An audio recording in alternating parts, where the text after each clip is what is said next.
Bonjour à tous. Aujourd'hui, euh, je ne sais pas si on voit, j'ai essayé de me mettre debout. L'idée, c'était de venir aujourd'hui, c'était de refaire un petit peu de présentiel aussi Merci. pour la présentation. Donc, j'espère que sans léser ceux qui sont à distance. Mais voilà, comme on était en édition locale, grenobloise, j'en ai profité pour venir faire la présentation. Donc, normalement, vous devez voir mon écran, je vais le partager.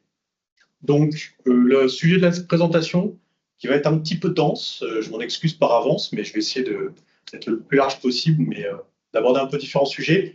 L'idée là, de cette présentation, c'était de vous parler de l'utilisation et de la distribution d'applications à l'aide des packages ENI et d'installeurs personnalisés. Revenir un petit peu sur ce que sont les packages ENI et pourquoi on a été amené à faire des installeurs personnalisés pour distribuer nos applications.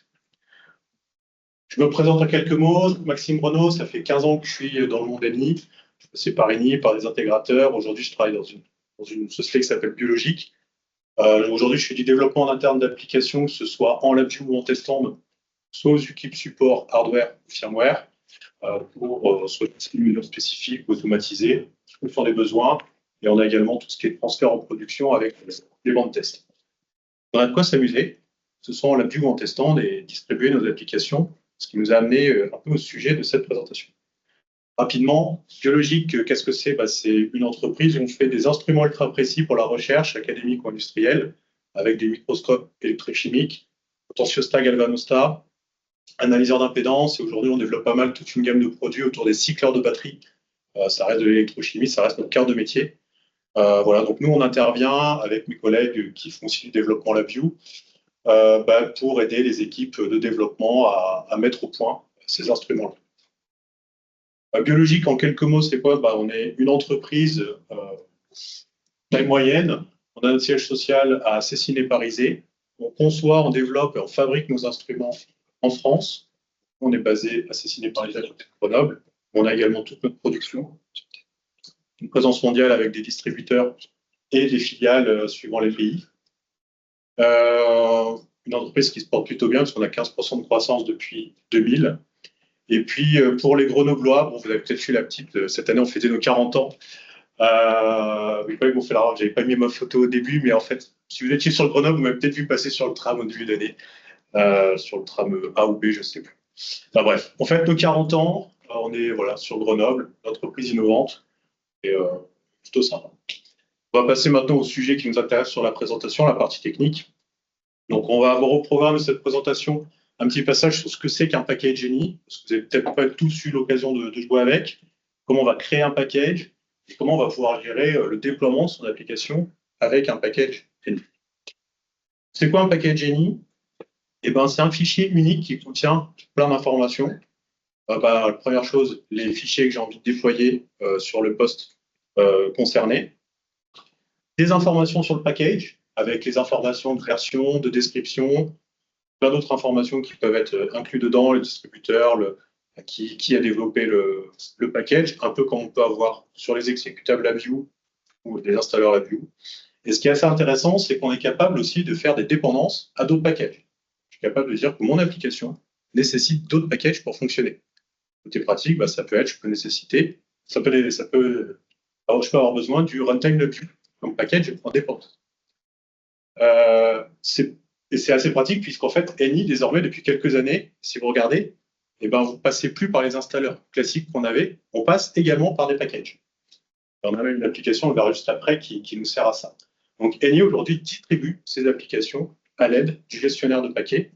Et donc, c'est grâce à ça qu'on peut gérer toutes nos dépendances, y compris aux produits ENI. C'est assez pratique.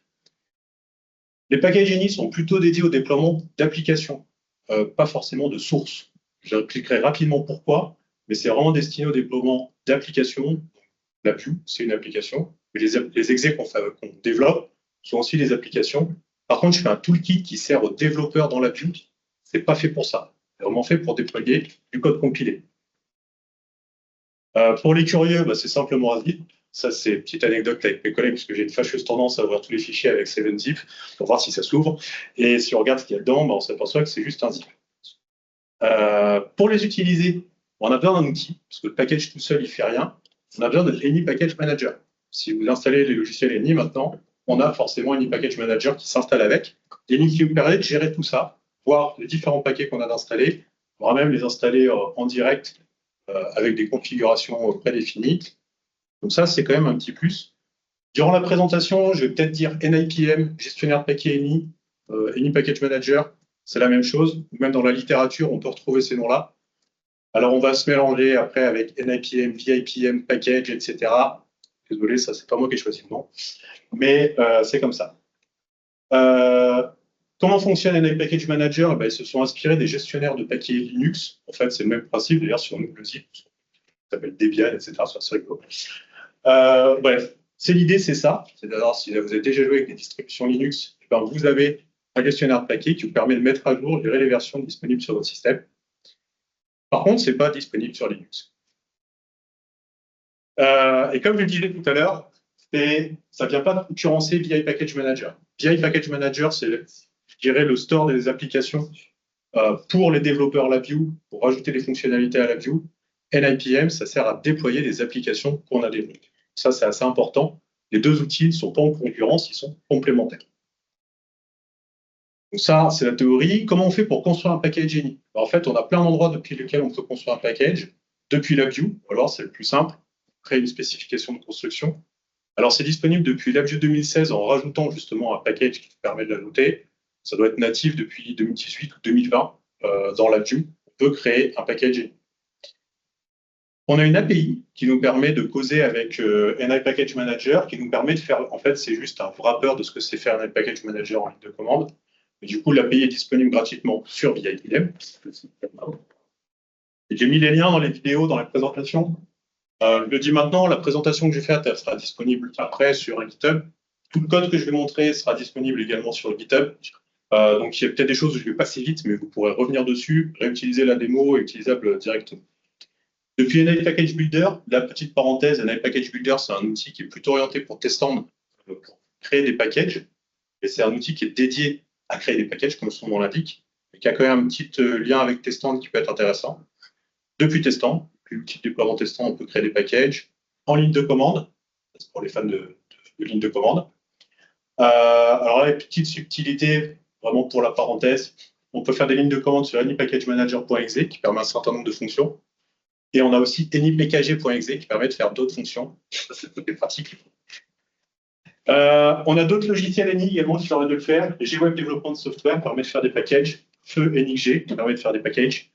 Peut-être SystemLink permet, j'en sais rien, je ne connais pas SystemLink, mais dans l'idée, Any a dit maintenant, pour distribuer de l'application, on arrête de faire des MSI, on fait des packages et on les distribue avec ça. Donc il y a plein de logiciels qui permettent de le faire. Ils ont tous leurs avantages et leurs inconvénients et savent faire des choses que certains ne savent pas faire. Donc là, les buts, je vais commencer par vraiment une présentation très basique. Je vais ouvrir un bout de code que j'ai préparé. Donc, on a simplement un VI LabVIEW. J'ai créé un exécutable de VI LabVIEW. J'ai déjà préparé une spécification de construction. Donc, ce code-là, je vous le mettrai à disposition. Mon code, il ne fait pas grand-chose. J'ai vraiment juste... et clic. J'ai fait les mots, je sais pas ce que je fais, parce que je fais moi la vue. On va y arriver. Tout va bien. Je crois que je vais vraiment avoir besoin de l'alimentation aussi. Oui. Ok. Tu peux mettre retardateur. Merci, Mathieu. Voilà. Ok. Je vais tuer mon projet d'ailleurs. Donc, dans VI LabVIEW, j'ai juste mis des appels aux VI API, justement, qui sont disponibles de NI Package Builder, donc qui nous permet de lister un certain nombre de choses. Vous verrez également dans mon projet LabVIEW, si ça vous intéresse, un certain nombre de fonctions complémentaires à celles qui sont disponibles de l'API de NI Package Manager que j'ai développé. On a développé des outils en interne pour simplifier l'avenir, automatiser un certain nombre de choses. Mais voilà, mon application LabVIEW, elle est là, elle est toute simple. Un VI basique. J'ai fait une spécification de construction. C'est vraiment un exé standard, il n'y a que main. et dedans, je vais le construire. Et une fois qu'on a construit un exe, on va pouvoir créer donc un package qui va nous permettre de déployer notre application. Donc ici, on a simplement à faire un clic droit au package et on peut créer un package Genie. En l'occurrence ici, j'en ai déjà créé un. Je vais ouvrir ma spécification de construction.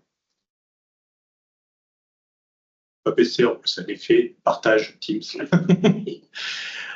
Donc, qu'est-ce qu'on a ici? On a pas mal d'infos.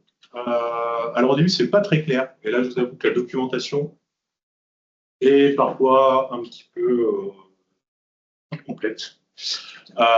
Sur les packages, on a le nom de la spécification, le nom du package, qui a un certain nombre de règles à respecter, tout en minuscules, sans espace. On voit un petit peu des règles qu'on a sur des distributions de paquets Linux. On peut créer des dossiers de destination, on trouve des choses très classiques, hein, comme si on avait un installeur. On va pouvoir spécifier les sources de son application, donc on va retrouver notre exe. Ça, on a mis longtemps à le découvrir, mais on peut pointer n'importe quel fichier également dans son projet LabVIEW, mais c'est vraiment pas mis en avant. Pour créer des raccourcis, un certain nombre d'informations qui vont apparaître dans le gestionnaire de paquets ANI, justement. Donc, on peut mettre des descriptions, des choses comme ça. Et on va pouvoir, par exemple, déclarer des dépendances. Donc, automatiquement, là, LabVIEW a détecté que mon package avait besoin du runtime LabVIEW. J'aurais rajouté les fonctions Visa. Il m'aurait proposé automatiquement de dire « Ah, tu as besoin aussi du package Visa ». Ça, c'est quand même super pratique. On le verra plus tard. Un numéro de version avec un display version, des notes, etc. Je vais y revenir. On va y revenir tout de suite. Donc, je vais lancer la build. On va voir que la build, elle va très vite, puisqu'en réalité, ce n'est qu'un zip de mon application qui va être généré. Si c'est bien, voilà. Et donc, on récupère ici un paquet. Il porte le nom de mon paquet, les informations avec la version, l'architecture qui est supportée. Et comme j'ai déjà le gestionnaire de paquets sur mon PC, je vais pouvoir l'installer sur mon PC, donc simplement en double-cliquant dessus. Alors, on voit qu'il demande les droits admin pour l'installer. Et je vais pouvoir installer mon paquet. Donc là, on est en train de démarrer le gestionnaire de paquets. Si vous l'avez en anglais, il adapte la langue, donc il s'appelle Live Package Manager si vous avez vos PC en anglais. Et puis, je vais le laisser finir l'install et on va continuer. La présentation. Voilà, donc il me propose mon paquet ENI. Il vérifie les dépendances. J'avais déjà tout installé puisque j'ai mon LabVIEW d'installer. L'installation est terminée. Et désormais, je dois avoir quelque part mon exe, Luge 2024.2, qui est disponible. Je peux lancer, qui est désormais installé sur mon système. Donc jusque-là, pas grand-chose d'extraordinaire. J'ai créé un exe, j'ai tout mis dedans, je l'ai juste déployé en installant sur mon poste. C'est pas non plus super pratique parce que là, pour l'installer, en fait, j'avais déjà ANI Package Manager sur mon poste, sauf que si on veut l'installer sur un autre poste, par défaut, s'il n'y a rien, il n'y a rien. Donc, on n'est pas bien avancé pour être plus efficace dans la distribution. Et on va voir comment on va pouvoir gérer ça. Juste avant de continuer, quelques petites astuces sur les packages. Donc, la première chose, on peut rajouter également, quand on crée un package, que ce soit avant ou après l'installer, faire ce qu'on appelle des pré- ou post-actions. Il y a différentes options. On a beaucoup plus de souplesse avec NI Package Builder au niveau des pré- et post-build actions. C'est un peu dommage parce que quand on a goûté aux deux, on se dit hey, il manque des choses dans la view. Ça n'a pas été rajouté. Petite astuce, ça je le mets vraiment parce que ça nous est arrivé. Petit conseil, si vous commencez à jouer avec les post-actions, en particulier la désinstallation, cochez la case, ignorez les erreurs. Sinon, vous suivez le lien, il faut aller nettoyer une base de données, etc. Parce que si vous avez une erreur à la désinstallation, vous ne pouvez plus mettre à jour votre paquet, puisqu'il n'arrive pas à le désinstaller avant d'installer celle d'après. Donc, on coche la case, ignorer les erreurs, on fait des tests, on regarde, sinon on est un peu bloqué. Sinon, le lien, c'est très bien expliqué. On touche une base de données. Petite limitation, les chemins sont évalués à la construction du paquet. Ça veut dire que c'est au moment où je build mon paquet que les chemins de déploiement sont évalués. C'est pour ça, par exemple, qu'on ne peut plus changer le chemin de destination de la vue. C'est peut-être une bonne idée, mais à l'install, maintenant, on ne peut plus le changer. Avant, on pouvait le faire. Là, on ne peut pas le changer. Les contrats. Du coup, les dossiers utilisateurs ne sont pas accessibles à l'installation, puisque c'est un chemin qui est évalué en fonction de l'utilisateur qui l'installe. Donc, les applications qu'on installe avec Any Package Manager sont plutôt pensées pour tous les utilisateurs. Ne sont pas vraiment pensées pour faire quelque chose qui est unique à l'utilisateur. Voilà, ça c'est une considération à avoir quand même en tête. Du coup, une solution peut être d'utiliser des post-actions pour faire des listes de commandes pour déplacer les fichiers. C'est une solution, je ne dis pas que c'est la meilleure, mais c'est une solution qui existe. À savoir que si on fait ça comme ça, Any Package Manager il permet d'installer des fichiers. Tout ce qu'il a placé à un endroit, il est capable de le retirer après. Et si on fait en post-action, il ne sait pas qu'on l'a déplacé. Donc, il faut savoir ce qu'on fait avec ces fichiers. Ça, c'est valable tout le temps, mais... et enfin, Any Package, j'ai mis Builder, mais c'est Manager ici, je crois que je l'ai fait. Au moment de l'install, nécessite forcément les droits admin. Ça peut être une contrainte qui peut être trop contraignante pour déployer les applications quand on peut les mettre ailleurs. Donc, comment on peut installer un package? On l'a vu, il y a un truc tout simple. J'ai installé, j'ai une package manager sur mon PC, je double-clique, ça marche, parce qu'il y a une association avec le type de fichier Any Package. On peut faire un installeur Any du package. C'est assez simple. Dans la configuration de mon projet LabVIEW, je vais pouvoir dire créer un installeur pour ce package. La contrainte, c'est que ça crée un installeur hors line à chaque build du package. Donc, là où le zip, ça allait super vite, là, à chaque fois que vous faites une version du package, vous construisez l'installeur à chaque fois. Pour ça devenir pénible. Ou alors, il faut le créer, il faut aller changer l'aspect de construction à chaque fois pour dire « Ah, maintenant, je veux un package avec un installeur. » Bref, je n'étais pas fan des installeurs Any. Je ne sais pas s'il y a des fans des installeurs Any, mais moi, pas lourd. C'est le même comportement que les installeurs. Quasiment, en fait, il va impacter le package avec les trucs. En termes de contraintes sur je tout, c'est à peu près le même fonctionnement. Par contre, on a un installeur qui installe tout. Je regarde, c'est bon. Par contre, le fait que ce soit à chaque fois ou alors d'aller changer cet aspect de construction, c'est hyper contraignant. Si même on veut le mettre dans un outil de ligne de commande, c'est juste pas possible. À savoir qu'un Package Builder, il permet de choisir si on fait juste le package ou l'installeur. Donc, il y a des côtés bien là, il y a des... ce serait bien qu'ils harmonisent un peu le truc. En attendant, il faut vivre avec. Quand on le fait depuis un Package Builder, effectivement, on peut choisir quand est-ce qu'on veut le faire. Par contre, c'est pas intégré à la view. Si je veux un truc qui soit facile à faire depuis mon projet LabVIEW, c'est pas intégré. C'est plus long, donc on peut l'automatiser aussi avec des lignes de commande, etc. Mais c'est pas immédiat. En ligne de commande aussi, on peut le faire. Pour le coup, on est à l'extérieur et on vient régénérer une ligne de commande pour venir faire la vue de son package. Enfin, voilà, il faut être fan de ça. Peut-être System Link aussi permet de déployer les packages. Là aussi, je ne connais pas, mais il y a quand même aussi tout cet écosystème qui va avec, à ma connaissance, et ça a été pensé aussi pour ça, pour déployer et gérer les packages. Il y a peut-être d'autres outils de Any. Nous, on a fait le choix de créer notre propre outil, en fait, pour installer les packages. Donc, pour ça, on a utilisé un outil que je connais moi depuis pas mal d'années, qui mériterait, je pense, une vraie présentation au Luge InnoSetup, si vous ne connaissez pas. Je vous invite à aller chercher. C'est quoi le principe? C'est un outil qui est open source, qui est gratuit, qui est maintenu depuis quand même pas mal d'années, qui permet d'écrire un script dans lequel on va pouvoir inclure nos fichiers. Et quand on va exécuter ce script, on va builder en fait notre script, ça va impacter tous nos fichiers pour créer un installeur. Par défaut, est un fichier unique. Donc ça, sur le papier, c'est assez pratique puisqu'on a une grande souplesse, on choisit ce qu'on veut mettre ou pas dans notre fichier. Les scripts est assez simple, c'est quand même quelque chose qui est assez facile à écrire. Je ne vais pas rentrer en détail dans InnoSetup, mais vraiment, c'est assez pratique. L'aide en ligne est super bien faite. Les forums, on trouve vraiment plein d'idées, on peut le personnaliser avec plein de choses. J'ai mis dans mes exemples, justement, des exemples de scripts qui permettent de faire en partie ce qu'on fait chez nous. Voilà, n'hésitez pas à les réutiliser, ils seront dispo libre.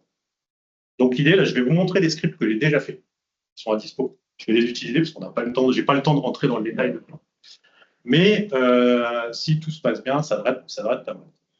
Donc là, j'ai construit un package qui a une version et je vais ouvrir un script InnoSetup.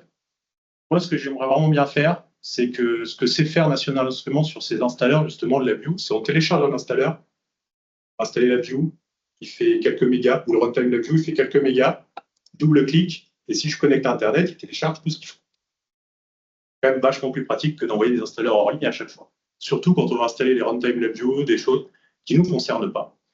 Donc l'idée de départ qu'on a eue, c'est de dire, bah, mon application à moi, c'est moi qui la build. Celle-là, je vais peut-être la mettre dans mon installeur.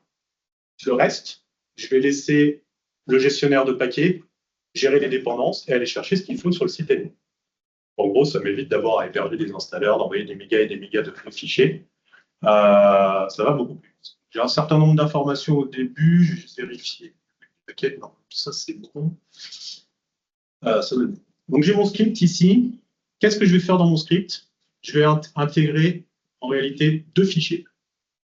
L'installeur online du package manager, que j'ai déjà téléchargé, que j'ai mis à côté de mon script, et mon package que je vais installer. Je vais builder ça. Ça va assez vite. Et alors j'ai fait exécuter par. Et donc le résultat de la construction de ça m'a donné un installeur qui fait 7 mégas. Et on va essayer de l'installer. Donc là, j'ai une machine virtuelle. J'ai pas grand-chose installé. J'ai Windows installé. Quelque chose, je suis relatif quand même, quand on dit Windows. Mais je vais chercher mon installeur.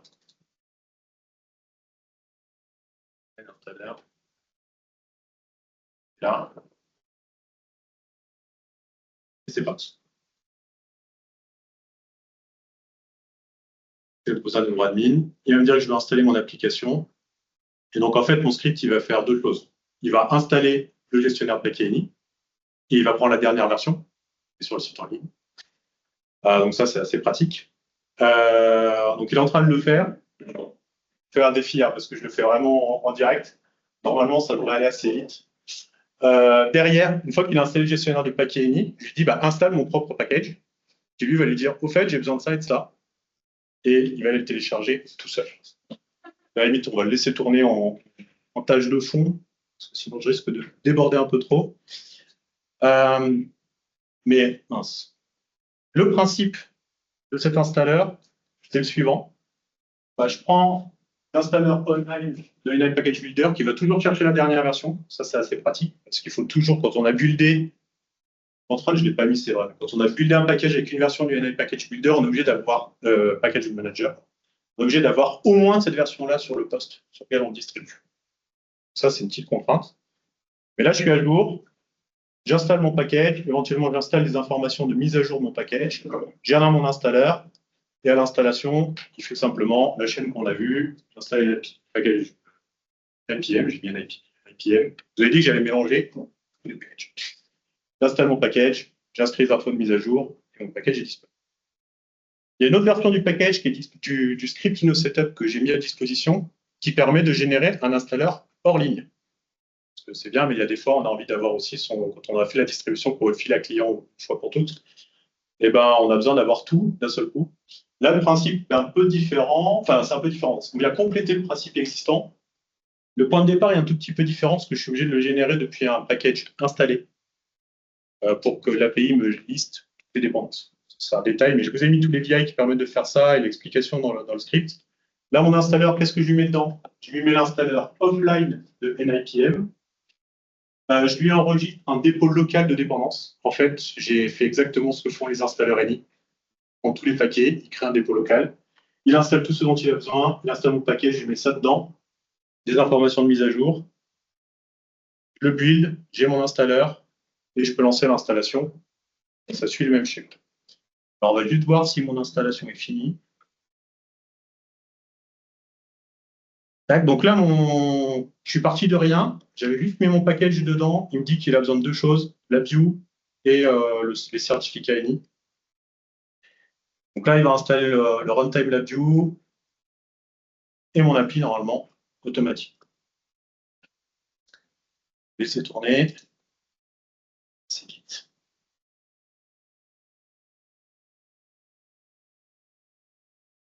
Donc ça, c'est pas mal. Et je vous parle ici d'inscription d'informations de mise à jour. Et depuis le gestionnaire PKNI, si vous avez regardé un petit peu ce qui se passe, il est capable de vous proposer, en fait, tu as installé ça, mais il y a aussi des mises à jour disponibles. Quand on va voir comment ça marche, et en fait, on peut le faire également avec nos paquets à nous. Dire, il y a un endroit où j'inscris qu'il y a des mises à jour disponibles. Donc pour faire ça, on va faire ce qu'on appelle, on va utiliser ce qui s'appelle dans le domaine ENI un feed. c'est une source, en fait, pour nos packages. Il y a quoi dans un feed? C'est en gros un dossier auquel il faut que NI Package Manager ait accès en lecture. Pas besoin d'avoir l'accès en écriture. Il peut être dossier local, même si ça marche, mais c'est pas forcément ce qui marche le mieux. Réseau ou web, donc il peut être hébergé sur votre site web. HTTP ou HTTPS. La seule contrainte, effectivement, c'est qu'on puisse y accéder en lecture sans authentification. Pour ça, je mets qu'en lecture, parce que ça a quand même son importance, parce qu'éventuellement, on peut se protéger en écriture côté web, mais il faut quand même y avoir accès en lecture librement. Et dans ce feed, qu'est-ce qu'il y a? Il y a nos packages, et puis il va y avoir des fichiers de contrôle en fait, qui vont contenir toutes les infos des packages visibles justement dans ce feed pour Any Package Manager. Comment on va construire ce feed-là? Parce qu'on ne le crée pas comme ça, j'arrive et je fais un fichier, ça marche. On a des outils. Donc en fait, depuis la spécification de construction de LabVIEW, je vais pouvoir dire crée-moi un feed, ou si je fais une nouvelle version de mon paquet, ajoute-le à mon feed. On voit que mon feed, en fait, il va s'enrichir des nouvelles versions disponibles. Depuis Init Package Builder, on peut le faire aussi. Et là aussi, comportement très différent. Parce qu'à présent, Init Package Builder gagnait la bataille. Et là, LabVIEW, c'est rajouter des packages à un feed. Et Init Package Builder, il efface tout et il fait à chaque fois un nouveau feed. Voilà, allez chercher la logique, je ne sais pas. Avec l'API ou en ligne de commande, on peut faire la même chose. Donc, un feed, en général, au final, il va contenir toutes les versions d'un package qu'on a rendu public. On peut en supprimer aussi du feed, on peut le gérer comme on veut. Enfin, on a déployé un package de rencontre d'un bug, on se dit, je n'ai plus que personne n'y a accès, je retire, je déploie mon patch et il y a une mise à jour dispo. Le package qui était installé reste installé, mais après, il n'y a plus personne pour l'installer. Donc ça, on y a accès depuis le gestionnaire de paquet. On peut rajouter des feeds. Donc, j'ai mis ici la capture parce que par défaut, quand on lance Any Package Manager, on voit 3 onglets, produits disponibles, installés, mise à jour. Et on peut activer sur la petite molette en haut, rajouter la case, afficher les paquets disponibles et les flux, etc. Et donc là, on voit les paquets. Et l'onglet aussi, la pop-up change. Désormais, on peut rajouter des flux. Si on clique sur Ajouter, on va pouvoir donner un nom à notre flux. Ici, flux 2024.2. URL de mon flux. Je rends là, j'en ai fait un et je l'ai créé en local. Et on peut le faire à la main ici, on peut le faire par ligne de commande. C'est là où c'est pratique, puisque mon installeur in setup, en fait, je vais donner des informations d'un feed. Au moment où j'ai installé mon paquet, je lui dis, au fait, les prochaines mises à jour, elles seront disponibles à cette adresse. Donc là, j'ai déployé une appli avec un installeur qui fait 7 mégas, qui va m'installer le runtime LabVIEW, qui en plus sera capable de me dire il y a des mises à jour. Ça commence à devenir sympa. Donc, si tout va bien, l'installation est terminée. Je vais aller ici. J'ai mon application qui est lancée, qui est installée, pardon. Et puis, je vais lancer aussi le gestionnaire de paquet ENI. Donc, mon application elle est installée. Je peux lui faire des choses au niveau de l'API. En fait, ici, si je prends le gestionnaire de paquets, là, par défaut, c'est la vue que vous connaissez. Là, je vois tous les paquets installés. Je vois qu'il est mon paquet ici, mon package for lui. J'ai qu'une seule version. Je n'ai pas de mise à jour. Je peux ajouter cet affichage-là. Et on va voir qu'ici, j'ai rajouté en fait un flux, le 2024.2, qui va pointer sur un disque où j'ai mon feed. On voit que en fait, LabVIEW distribue les packages de la même façon. Ils enregistrent des feeds. Ça leur permet d'avoir accès aux différentes versions disponibles sur le réseau. J'ai mon appli. Je dis OK, c'est pas mal. Mince, j'ai oublié de rajouter le raccourci sur le bureau. Comment je vais pouvoir le mettre à dispo à mes collègues au boulot pour qu'ils aient ça, pour faire ce correctif-là. Donc là, je vais simplement aller changer les propriétés de mon package. Je vais lui dire, si je regarde ici, j'avais feed. Donc je lui ai dit de créer, en fait, au moment où je build, je lui ai demandé d'ajouter automatiquement au feed. C'est là aussi à voir si on a envie de faire ça à chaque fois. Parce que si on veut tester son installeur avant de le mettre à dispo à tout le monde, ça peut être son feed, enfin sa version avant de le passer à tout le monde, ça peut être bien. Package installer ici, on l'essaye une fois, après on se dit, on va l'utiliser. Les post-actions qui sont là, et puis ce qu'on va faire, c'est que je vais rajouter un raccourci sur mon exe, dire de le mettre sur le public des spots. Donc là, on voit qu'effectivement, j'ai accès que aux éléments publics. OK, je build une nouvelle version. Et donc, mon paquet va être mis automatiquement dans mon feed une fois qu'il est buildé.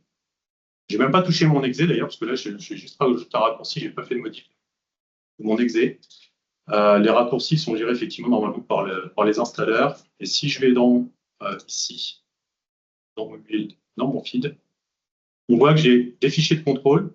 Désormais, j'ai deux versions de mon paquet, la 0, la build 0 et la build 1. Et donc, ce qu'on va faire ici dans mon appli maintenant, dans ma machine virtuelle, je vais lister les versions.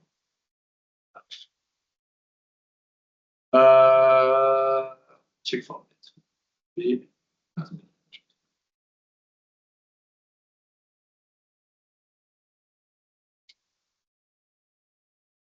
Voilà, donc le cache du feed n'était pas à jour, donc sur le gestionnaire de paquets, j'ai juste fait un F5 pour rafraîchir. Donc si je regarde ici, maintenant, il me dit bien que j'ai une mise à jour dispo. Donc je peux l'installer d'ici. Et comme on a déjà fait pas mal de tests, on a eu pas mal d'expérience, un truc qui est vraiment pas mal, c'est que je peux vérifier depuis mon application avec l'API. Ah tiens, j'ai une mise à jour de dispo. On avait déjà abordé ce sujet il y a quelques temps sur un luge de comment je pourrais gérer la distribution des applications et comment faire la mise à jour automatique d'une application. Alors là, on va le tester, self-upgrade. Donc en fait, je vais auto-mettre à jour mon application. Et là, on a fait un petit mécanisme qui est un peu rigolo. C'est qu'en fait, on va lancer un point bat, parce que si on se met à jour nous-mêmes l'application est verrouillée. Et du coup, on ne peut pas écraser le fichier, ça nécessite de redémarrer le PC. Donc là, j'ai mon point bat, il me dit, il faudrait que tu arrêtes ton appli. Je l'arrête. Détecter, normalement, mon application s'est arrêtée. Ça passe trop vite. Il vérifie que le NI Package Manager est à jour. Si besoin, il télécharge la dernière version. Il met à jour le Package Manager et il relance mon appli. Il installe l'appli. Et on voit que désormais, j'ai mon raccourci sur le bureau et il la relance tout seul. En termes d'expérience utilisateur, c'est quand même sympa. Parce que on avait plein de collègues en fait qui, du coup, on leur disait il y a une mise à jour, ils laissaient l'appli ouverte, ils ouvraient les Package Manager, ils mettaient à jour, les fichiers n'étaient pas remplacés, ils ne redémarraient pas, on disait qu'est-ce qui se passe, on disait faut que tu redémarres et après ça peut-être pas tard. Bref, ici, là, juste en utilisant l'API NI Package Manager, on peut faire tout ça, détecter les versions, lire les informations, le différentiel qu'il y a de texte entre les versions, si on regarde notre version, vérifier s'il y a une mise à jour dispo, installer la mise à jour, voire choisir la mise à jour qui nous intéresse. On peut faire tout ça. On peut faire du downgrade, mais c'est un peu plus compliqué. C'est pas prévu plutôt dans la présentielle. Et on peut déployer tout ça. J'arrive à la fin. Trop mal niveau timing.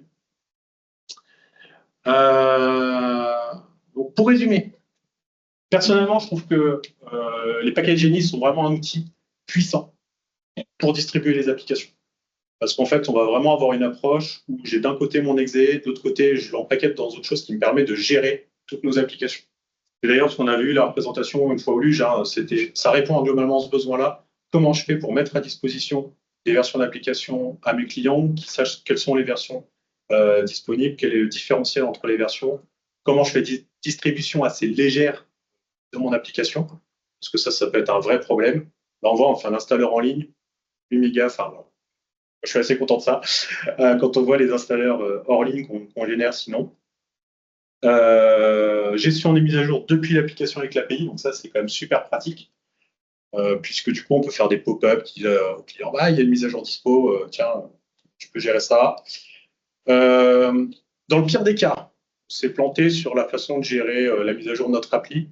On a toujours Any Package Manager qui nous permet de désinstaller notre appli, réparer notre appli, mettre à jour notre appli. Donc en fait, on a déjà un outil natif qui nous permet de gérer tout ça si on ne veut pas l'intégrer dans notre application à nous. Ça, c'est vraiment cool. Par expérience, ça nous a permis de mettre au point nos scripts et de corriger des fois toutes les configurations qui changent entre les différents postes. Ça nous a bien sauvé d'avoir ça. On aurait fait un outil full custom dès le début, on y aurait passé beaucoup plus de temps. Les vieilles d'API qui sont disponibles, qui sont ouverts, ne font qu'encapsuler ce qui est fait par ligne de commande. Ça, c'est assez pratique. Ça veut dire qu'on voit comment c'est fait, on peut étendre les possibilités parce que tout n'est pas disponible dans les vieilles API. Dans les points, un petit peu les considérations à prendre, l'API est parfois un peu lente, suivant les commandes. Des fois, elle reste longtemps à répondre. pour lui demander la liste des mises à jour, etc. Ça peut prendre plusieurs secondes. Et puis, plus on a de package, plus ça peut être long. Donc ça, c'est à prendre en compte. Si on a un process, le mettre au tout début, démarrage de l'appli. Au début, ça se passe bien. Puis après, plus ça va, plus ça ralentit. J'ai découvert récemment aussi, on n'est pas parlé là, mais je mettrai le slide dans la présentation, il y a à chaque appel de l'API, il crée un fichier de log. Je me suis retrouvé un dossier avec 140 000 fichiers de log de 1 kilooctet. Bref, ça ne sert à rien. Mais on peut le désactiver, que je vous mettrai l'astuce. Dans les considérations importantes, un paquet construit dans une version d'Anime Package Manager nécessite cette version au minimum pour être installée. Et donc ça, c'est le truc classique de se dire, ah mince, moi je me suis mis à jour parce que Eni nous force à être à jour sur Anime Package Manager. Du coup, sur le poste client qui ne va pas installer les mises à jour tout le temps, et ben, on lui fait un package, il n'arrive pas à l'installer, etc. C'est là où notre installeur hors ligne il nous sauve là-dessus parce qu'il force l'install de la dernière mise à jour.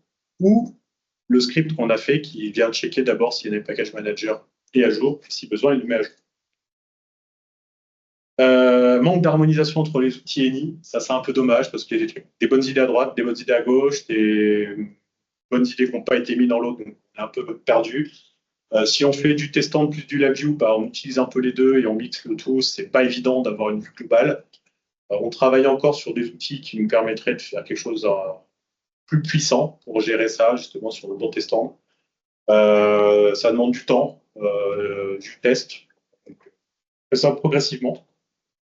Et dans les contreparties importantes, alors pour nous, on a une gestion des droits administrateurs qui est pratique, mais qui est quand même contraignante chez nous. Tous les installeurs nécessitent les droits administrateurs, chose qu'on pourrait avec les scripts InnoSetup. Il y a juste placer des fichiers, on n'installe pas de runtime, on peut s'en tirer ça. Ça, c'est à prendre en considération. J'arrive au bout et on aura une petite session de questions. Juste pour finir, pour aller plus loin, il y a des groupes d'ID Exchange sur le site Eni. Ça vaut ce que ça vaut. Il y en a quelques-unes que j'ai postées, donc si vous avez des kudos à donner, je prends. Je vous ai remis les liens sur l'API LabVIEW, donc sur BIPM et sur GitHub. J'en ai pas parlé, mais il y a un outil également qui peut s'installer gratuitement, qui s'appelle le NIPM Feed Manager, qui permet d'ajouter, supprimer des packages dans son feed. Il vient s'ajouter au menu Tools de LabVIEW. C'est assez pratique. Nous, on a fait le nôtre parce qu'on gère nos feeds maintenant en local, bref.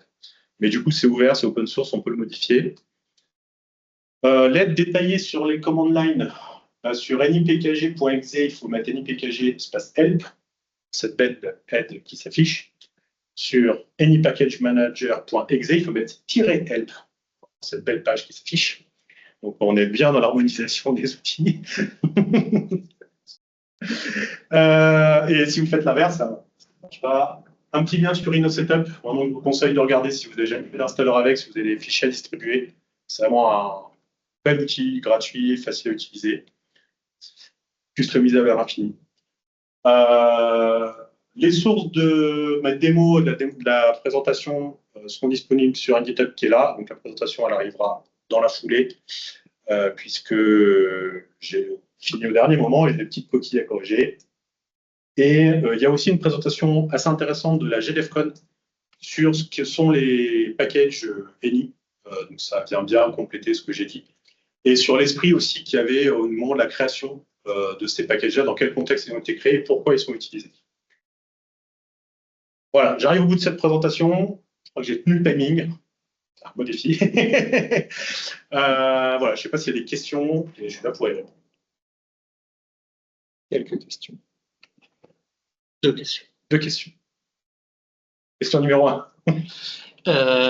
La première, c'était au niveau de l'infrastructure que vous utilisez pour mettre à disposition les différents paquets mis à jour. Là, j'ai compris que c'est un déploiement en interne. Ouais. Aujourd'hui, nous en interne, on met sur un disque réseau. Tous nos PC ont accès il y a un disque réseau qui est monté, accessible à tous. Et on le met là-dessus. On enregistre le feed comme étant disponible ici. Et du coup, ça distribue les applis sont disponibles. Ok, et vous faites de la distribution externe? Non. Et imaginons dans ton ancienne vie, est-ce que tu aurais envisagé de cet outil-là pour distribuer en externe? On l'avait déjà envisagé. On a même fait des tests à l'époque. Il y en a des personnes qui vont témoigner. Clairement, comme ça reste après l'administration du coup web, qu'il faut avoir un serveur web à dispo. Mais je sais pas, on aurait un serveur Synology, je vais faire le plus simple. Un serveur Synology, je vais mettre à dispo mes packages comme ça. Je mets une URL à dispo en lecture à tout le monde. J'hésiterai pas à le faire. Après, la seule contrainte, c'est qu'il faut donner l'URL ou avec mon installeur, ça va enregistrer l'URL à client. Par contre, si quelqu'un récupère l'URL, je ne peux pas l'empêcher de récupérer. Ouais. Pour moi, le manque d'authentification, c'était quand même un peu bloquant pour distribuer les. Aujourd'hui, c'est une grosse l'URL. C'est une très grosse contrainte. Après, on pourrait imaginer. Après, c'est de la sécurité réseau, c'est-à-dire si on ne veut plus accéder au dossier, j'ai envie de te dire, tu mets un VPN sur ton Synology. Si tu n'es pas connecté au VPN du Synology, tu n'as pas accès à l'URL, du coup, ton système, il ne peut pas se mettre là. Ça marche aussi. Je suis assez d'accord. Est-ce que la sécurité, finalement, elle n'est pas jouée par l'infra de la société qui veut distribuer ses softs sur ses bancs, sur ses machines? Si le disque réseau n'est accessible que depuis l'intranet. D'accord, mais imaginons, là, tu livres un projet pour un client, tu lui donnes un CD, une clé USB, peu importe. Demain, tu lui dis, je te donne aucun livrable. Par contre, ton installation, tu peux la faire à partir de cette URL-là. Donc, ça t'oblige à garder toutes ces URL en public pour tous tes clients.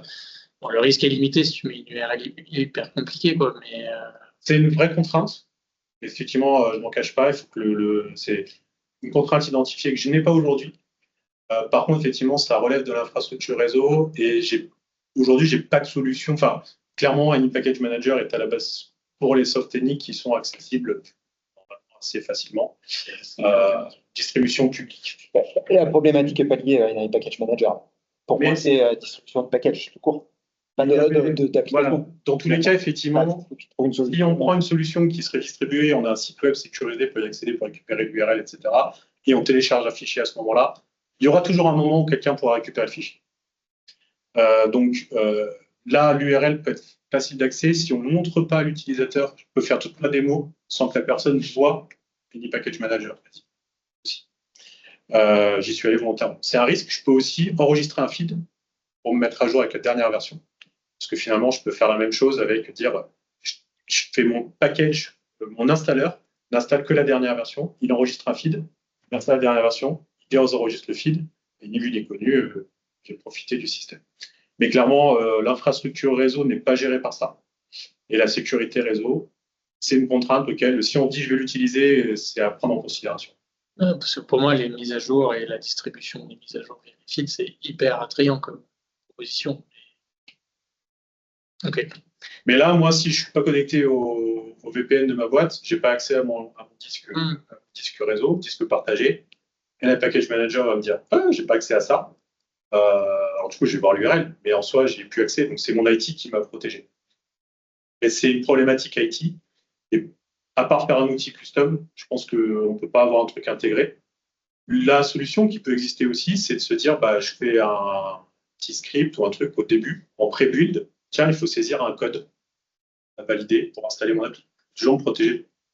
C'est où est-ce qu'on met la sécurité versus ou à l'inverse, j'ai envie de dire, si c'est que pour un client, est-ce que lui peut pas te mettre à dispo un espace? C'est toi qui as accès temporairement à cet espace-là pour mettre à disposition les versions. Et lui gère son infrastructure en interne. Ouais, non, la logique, c'était dans. Il y a pas mal de questions sur le chat. S'il y en a qui veulent les poser pour avoir les réponses de Maxime, plutôt que les réponses qui ont été faites dans le chat ou qui veulent des compléments, n'hésitez pas à ouvrir votre micro et alors peut-être à lever la main et à ouvrir votre micro pour poser votre question, que tout le monde profite de la question et de la réponse. Cyril. Oui, bonjour. Peut-on signer les paquets? Signer les paquets? Oui, les outils de signature fonctionnent, y compris sur un point .ini, donc sur les outils qu'on utilise pour aller signer. Il n'y a rien d'intégré directement à LabVIEW, comme il pourrait y avoir sur les exés, mais les outils intégrés de signature d'exé de LabVIEW comme étant plutôt obsolètes. Dans le sens plutôt que, est-ce que NIPM vérifie la signature d'un paquet signé et empêche un paquet avec une mauvaise signature de s'installer? Alors, c'est une très bonne question. J'ai déjà cherché j'ai récupéré des choses dans des paquets puisque ce sont des zips. Je me suis pas amusé à les modifier. Je sais pas s'il y a je pense qu'il y a un checksum qui est géré par le feed. En soi, les packages, je peux pas te garantir ça. Je sais pas. J'ai pas vraiment la réponse. S'il y a un mécanisme de protection, s'il y a MD5 qui est calculé, qui est vérifié. Ouais, il y a la base. Le feed, je pense que le feed l'inscrit. Donc, si on altérait un package du feed, le package manager dirait, je pense que le feed n'est pas le bon. Enfin, le package n'est pas le bon par rapport à celui qui est enregistré dans le feed. À tester. Bonne question. D'autres questions? C'est Nicolas. Tu as parlé de mise à jour automatique à un moment donné. Ouais. Alors, moi, mon point de vue sur la question, c'est pour certaines applis, ok, pas de souci, c'est hyper confortable, super pratique, très bien. Pour d'autres, pour moi, une mise à jour, ça se réfléchit quand même un peu. Et du coup, la question, c'est poser les mises à jour automatiques à tout le monde pour toutes les applications. Alors aujourd'hui, nous en interne, pour donner une idée, on doit être responsable on va dire une dizaine d'applications LabVIEW qui sont dispo tout le temps, qui sont plutôt, on pousse vers la mise à jour très rapidement quand il y a eu un bug ou bien on est sur l'évolution continue. On a un outil qui est même un peu plus évolué, là que j'ai pas montré. On propose toujours que la dernière version installée, je ne dis pas la version intermédiaire. Mais on pourrait faire ce qu'on veut, en fait, puisque dans l'API, elle peut me dire donne-moi toutes les listes des versions qu'on veut. Après, il faut faire le qui va gérer derrière. Comme chaque appli, on intègre le mécanisme, on peut gérer comme on veut. Je pourrais faire une appli, dire il y a une mise à jour, juste dire, et on a des applis où on dit juste il y a une mise à jour. Et en fait, ils ne savent pas faire la mise à jour. Et on a une autre procédure pour faire la mise à jour. Et donc, c'est une personne qui sait comment le faire la mise à jour. Okay. Là, c'est vraiment la stratégie de l'appli qu'on va faire. Et l'API nous permet pas mal de choses, justement, dire est-ce qu'il y a une version dispo, quelles sont les versions dispo, donne-moi la description des versions, donc concaténer chaîne de versions. Le downgrade, j'ai jamais été amené à le faire. En fait, le downgrade, quand j'ai besoin de le faire, je suis passé par une package manager, j'ai viré mon appli, et après, on peut choisir celle qu'on va installer pour gérer ces cas-là. Mais globalement, on déploie. Et on a même des applications où on déploie le cœur de l'application, on a des plugins, et après on choisit les plugins qu'on va installer, on peut mettre à jour les plugins. Et on choisit lesquels on veut mettre à jour, etc. Donc on peut gérer ça. Dans les trucs qu'on rêverait de faire, qui vont avec ça, c'est un outil complémentaire, en fait, on va dire réécrire un petit peu NI Package Manager pour se faire des gestions de conf, par exemple, dire tiens, j'ai validé une appli avec plein de versions de package qui sont les miens indépendants, et je dis, je fais un snapshot de ce qu'il me faut, et je suis capable d'installer ce set de packages. Ou justement de gérer ces trucs-là, dire là, il faut un code admin pour pouvoir faire la mise à jour, etc. Ça offre vraiment plein de possibilités, mais on y passe du temps. Petite question, j'avais regardé à l'époque, il y a un package qui propose la mise à jour, l'auto-mise à jour d'un exe via NIPM. Est-ce que vous avez évalué? Globalement, c'est le même principe qu'on a utilisé. Le principe, c'est de démarrer un point bat. Parce qu'en fait, le problème qu'on a, c'est quand notre appli est lancée, si on essaye de mettre à jour le fichier, c'est possible. D'ailleurs, ça marche avec les packages, on peut le voir. Il va nous créer un fichier à côté qui a un nom tordu. Et comme le fichier est verrouillé puisqu'il est en cours d'utilisation, il faudra attendre Windows va inscrire le fait qu'au prochain démarrage, il faudra qu'il remplace le fichier. Quand généralement on en arrive à ce point-là, c'est que ça va pas bien se passer. Parce que la personne se dit ah, l'update n'a pas marché, il fait un désinstall, ça vire le fichier, on démarre, ça remplit plus le fichier parce qu'il n'y a plus rien à remplacer, et c'est le début de la fin. Ça passe par supprimer du dossier. L'outil qui est intégré, effectivement, il fait à peu près la même chose. Nous, la seule différence, c'est qu'on ne peut pas l'utiliser parce que du coup, on voulait vérifier la mise à jour de NI Package Manager. Et on ne pouvait pas le faire, du coup, on a fait notre script. Et en fait, on s'est rendu compte a posteriori qu'il y avait ça, on a regardé, on a dit, il fait la même chose. Il démarre un point bat. On a choisi de le laisser afficher pour pouvoir faire du debug au cas où. pourrais le masquer et finalement mettre à stabiliser. Je suis en train de le mettre à jour.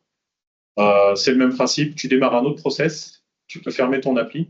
Du coup, tes fichiers sont plus verrouillés et tu fais ce que tu as à faire. Et quand tu as fini, tu redémarres ton process qui était déjà démarré. Du coup, tu repars avec une appli. C'est même ce que fait PowerPoint en fait ou Office. Si vous regardez, vous avez soit un process qui s'appelle Click to Run. Et en fait, quand on clique, il essaye de finir la mise à jour. S'il n'a pas fini, il relance l'entier process. Et coup d'après, il lance un process. Enfin, il y a pas trop. C'est la seule solution et on finit tous par tomber là-dessus. Donc le source du script, il est dans le VI, donc on va regarder qui c'est fait. C'est tout ça.